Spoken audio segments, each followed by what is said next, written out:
still considering our singles. When I talk about our singles, I mean singles in our families. Some of us are rearing children in our homes who are reaching a certain age. They need guidance from ourselves. So when we are listening to this, it's not because you are single. You could be married, you could be a parent, but we want you to have something to share with your siblings, to share with those that are growing in your home, or to share with those that have left your home, but they are still on the market looking for, for somebody to marry. So you can benefit them by sharing with them. So the pastor is going to be sending to your groups or to your group so that you can have this whole text with you. I am now looking at singlehood with Jesus. There are so many singles in the world, but some singles are Christless. They don't have Jesus. Types of singles. Occupied singles. They are too busy with careers, with traveling, with various activities. If you might think they will ask you out, they don't have time. They are too busy. Unreceptive singles. These also go back and forth in their relationships. They are not serious. They are not serious. You can't bank on them. You can't bank on them. They are also called passive single. They may not make a partner. They may not make a partner. Newly single, this could be divorced, could be dropped from a dating relationship, a courtship, or from marriage itself, or could be widowed, something like that. But they are newly single in the sense that they have lost somebody, and now they are busy nursing themselves for the loss that they have made with the loss of that relationship. Then single parent, maybe they are too busy with their children, rearing children, taking care of children, so they will not have time for you. They will not have time for you, so they will look very busy. And then mourning singles. These are singles that have said, I have tried, but it looks like I will never get married. It looks like people are not interested in me. I can do without that. I can do without these relationships. They are lamenting their loss. They are lamenting their loss.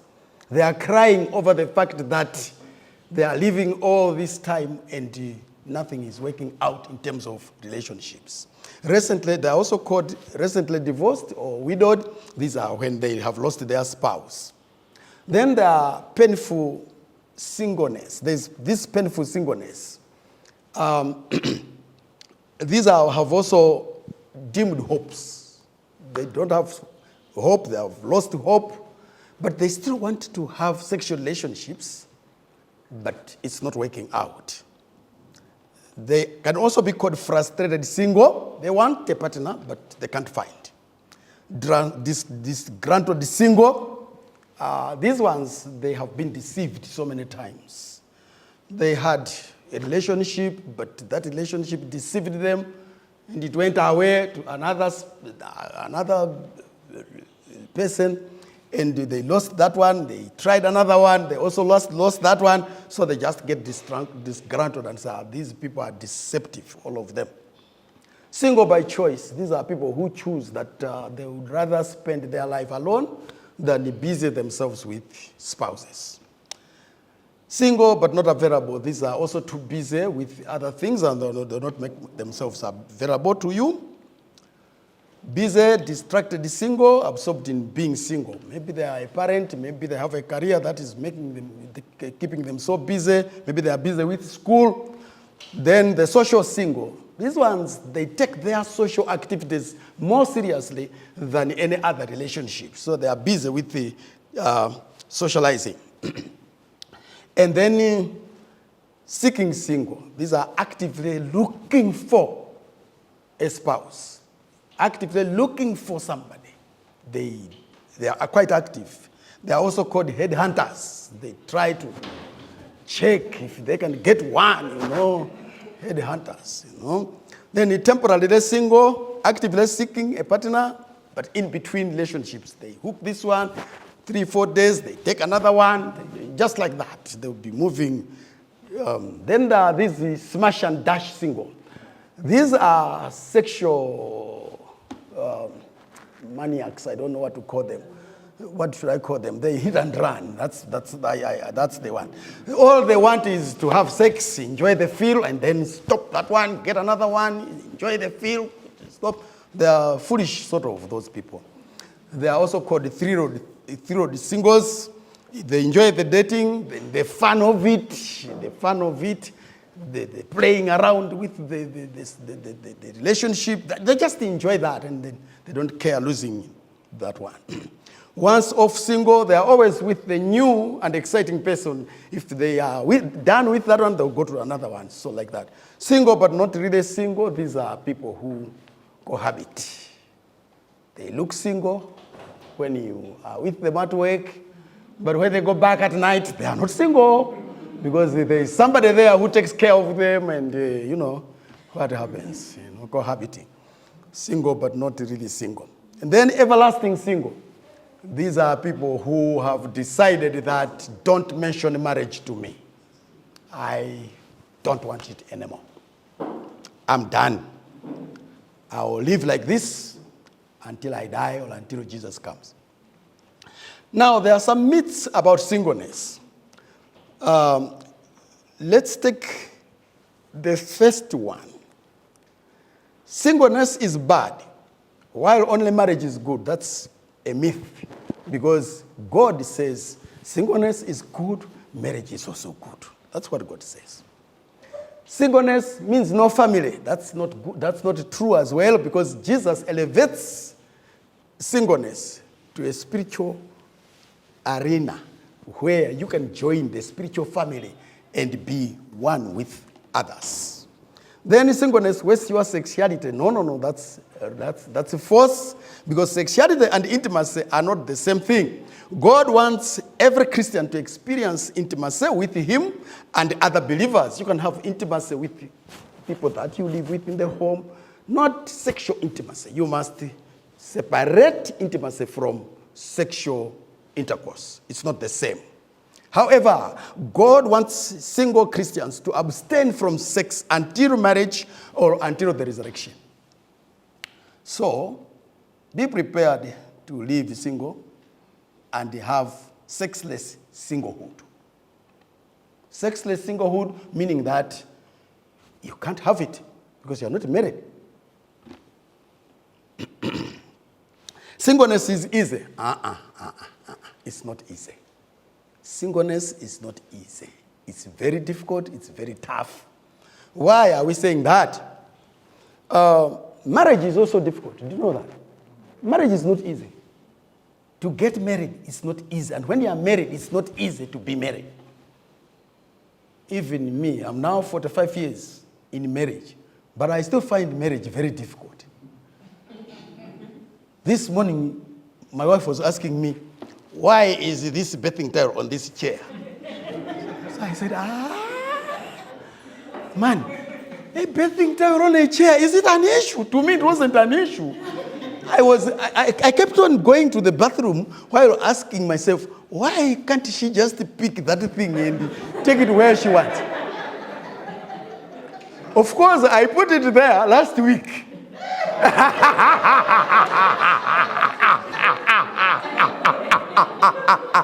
I put that bathing towel last week. So she asked me, why is this there? I said, I use it because I wake up in the night around 11. So when I am up, there are flies, mosquitoes. So I use it to whip these mosquitoes. So he says, so she said, you mean until mosquitoes are all gone, this one will leave this place? So I said, this examination is too hard for me. It's too hard for me. So getting married is not easy because relationships are tough, very difficult. So the same with singleness, it's not easy. People go to wedding showers, people go to baby showers, People go to child educations in churches. There are sermons on marriage and sex. There are check boxes to say, I'm single, I'm married, when you are doing applications. And there are so many things that are taking place among the married. And you who is single, sometimes it's very difficult to connect yourself and merge with them, isn't it? So it's not that easy. It's not that easy. I'll leave this one for you to read, Christian Singles, so that you become a Christian single. To be a Christian single, in my understanding, is that you must connect with Jesus Christ. So I'll leave you to read that. I want to bring something here that was brought by, I think it was Erik Erikson in his the paradigm of what developmental stages and crisis and so on. I'm looking at the age 18 and above, the age in which love is the main virtue. And there's a crisis when a person who is growing up and reaching age 18 and above, when they don't have somebody to love or to love them, to love or to be loved by. It's a crisis. It's not good. You want somebody to love you, and you want somebody to love. That's natural, and it's very important. So the value that develops is when you have a relationship. That is when you get married. It is better. It is much better. Marriage is good. You know, marriage is so good. It may be difficult, but it's good. So our young people, when they grow, we must do things to prepare them to get married. We must do things to prepare them to get married properly. Properly. Yesterday I told you I groomed a young lady for 3 years, and I finally marketed that young lady to my son. I'm still waiting for his response because I've said, this is the gift I'm giving you. It's a birthday gift. And this morning I managed to talk to that girl and gave a phone number, my phone to your secretary. What is her name? Marion. I said, talk to this voice. And they talked. That's the girl. I said, that's the girl I was talking about yesterday. I've marketed this lady to my son. And I've done it so successfully, I'm just waiting for the results. So I'm trying to say, I'm just trying to say, you may want to do something to help young people to get married. So that's what I'm going to be telling you now. But in between, I have said that in the 21st century, youths must be prepared to stay horizontally single, to stay unmarried. Be prepared for that. Be prepared to stay single, and don't be ashamed. Don't even regret it. It can be a gift from God, singleness. Be prepared to be single without getting worried that you are single. I once was schooled under a certain lecturer in a university. She was a doctor. She was teaching us accounting, fundamentals and intermediate accounting. And she said to me, she said to us actually, we were in a class, she said, brethren, you might think I'm worried that I'm single. Let me tell you what, I am satisfied with my life. And I looked at her. Hey, she's satisfied with what? Her life. She doesn't care about others who are married. They can be married, it's fine. But she is okay without a husband. So let's be prepared for that as well. Is that right? But then be married to Jesus Christ. Be married to Jesus Christ. Be prepared to stay single. You may have a child, a baby, that you have, but you're not married. Take care of that baby and give yourself that task of growing this young creature so that he becomes something in the world. That will be great than getting married to somebody who's going to mess both you and the child together, messing you up, both of you. making you suffer in this world. Better stay single. You lose nothing. Are you there? Yeah. So there are two ways of life for young ladies and gentlemen. Satan's way or Jesus' way. The honors to choose is upon us. Jesus' way. The lady goes to Jesus. The gentleman also goes to Jesus. Where are they going to meet? Where are they going to meet? Where Jesus is. They will meet at him. They will meet where he is. So, Jesus, relationship with Jesus for every single is a must.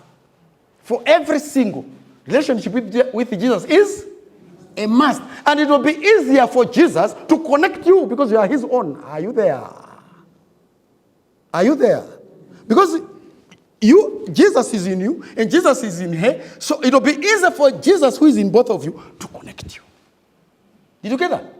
Very easy for him to just connect you. But when you go to the devil, it will be difficult.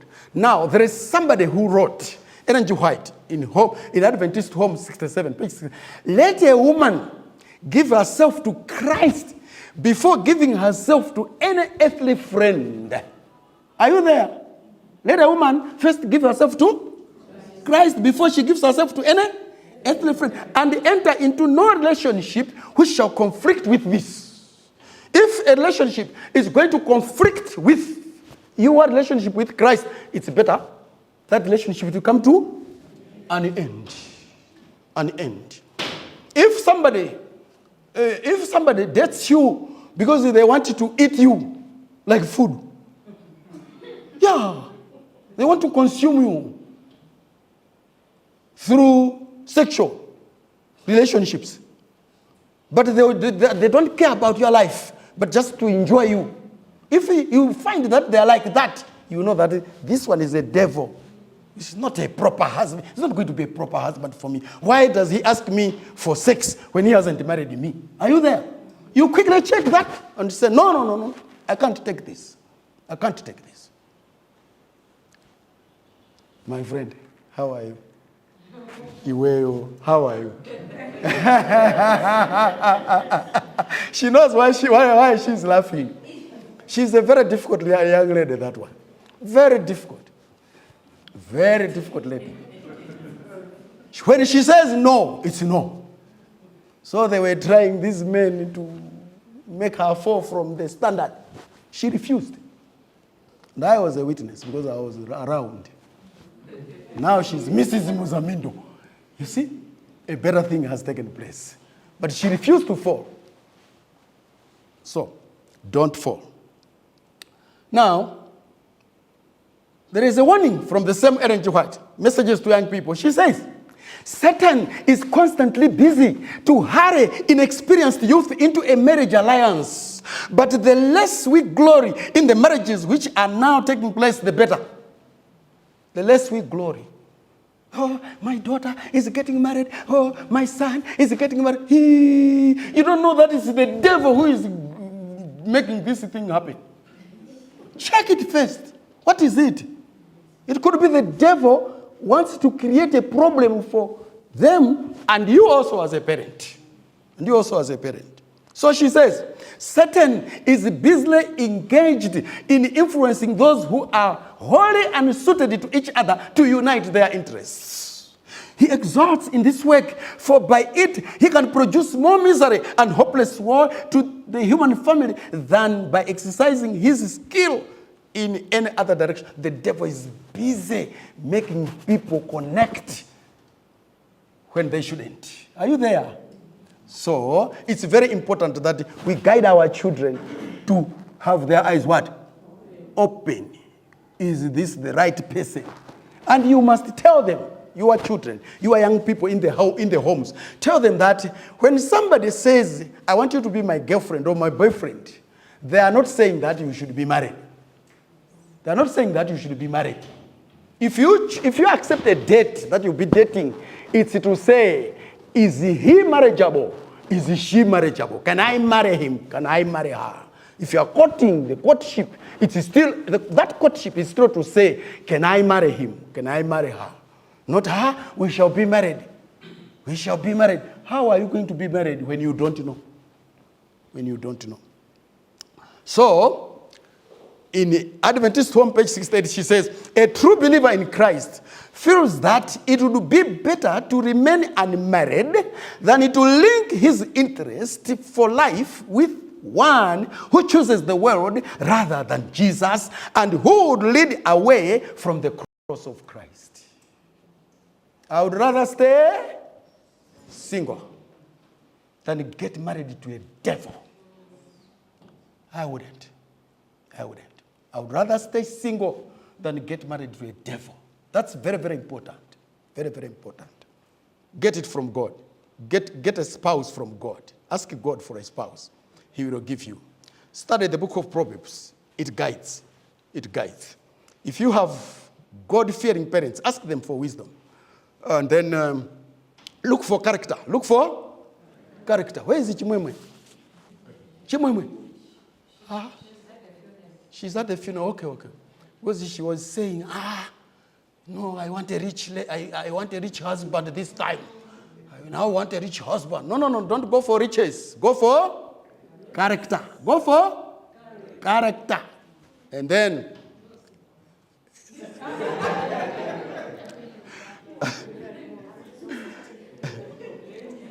so I leave this one to you. What you look for in a young gentleman, if you are a woman, what you look for in a young gentleman, you read that for yourself. I've given you the notes. What are you going to look for? If you are a man, you are looking for something in a lady to marry, get that from that section. But then, how can I win someone? I'm repeating what I said yesterday. The first principle, have many friends of the opposite gender in a general and not a deep way. You read that one. Broaden your scope of friends. Many of them. Don't hook yourself to one. No, have several. When you hook yourself to one, people watch and they say, maybe they are sleeping around. Are you there? Maybe they are sleeping around. So the rest, you are telling them not to come to you because they have already seen you with them. But when you connect with everybody, you talk with everybody, you have a wider pool of friends. Principle number 2, smile. Please. A smile can give you a husband.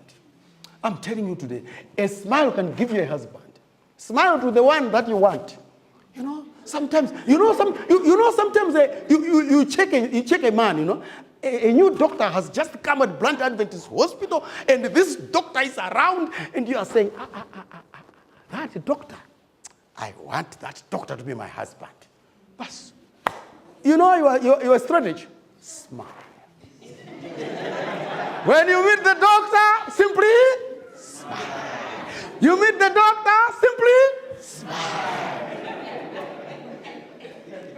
Until the doctor begins to say, but this one, it looks like she is interested in me. And you find the doctor saying, hello, young lady, how are you? You say, okay, I want that. Something like that. Be nice and look pleasant.